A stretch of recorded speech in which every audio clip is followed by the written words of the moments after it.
Welcome back to 8482 Media. Today I'm going to quickly show you guys how to sell something on Facebook Marketplace. So let's get right into it.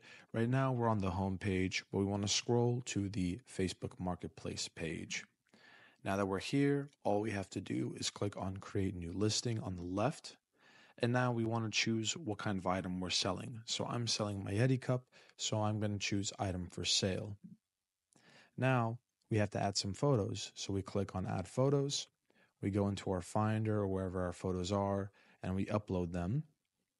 So I'm going to go from here to here to here. Click Open. And now I've added my Yeti cup photos. So now we have to give it a title.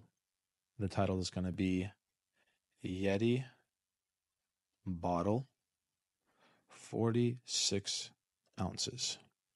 We'll give it a price. Let's go $10.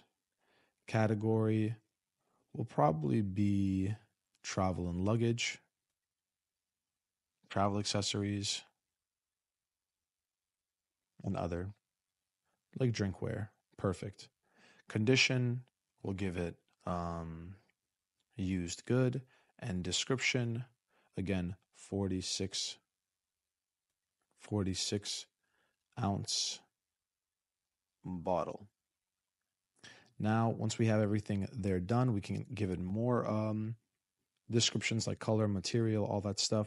Now we can click next. And now we can give it a location. So we can either do like a drop off or someone comes picks it up, or we can do shipping. If we set a shipping, then we have to add our address, right? And then here we can do public meetup. Click next. And now we can also list it on the groups that we have listed other items before, but we'll skip this part. And now we can just click publish. And now we have successfully created a listing on Facebook Marketplace. Thank you guys for watching. If this video was helpful in any way, please leave a like down below. If you have any questions, comment down below. Again, thanks for watching and have a great day.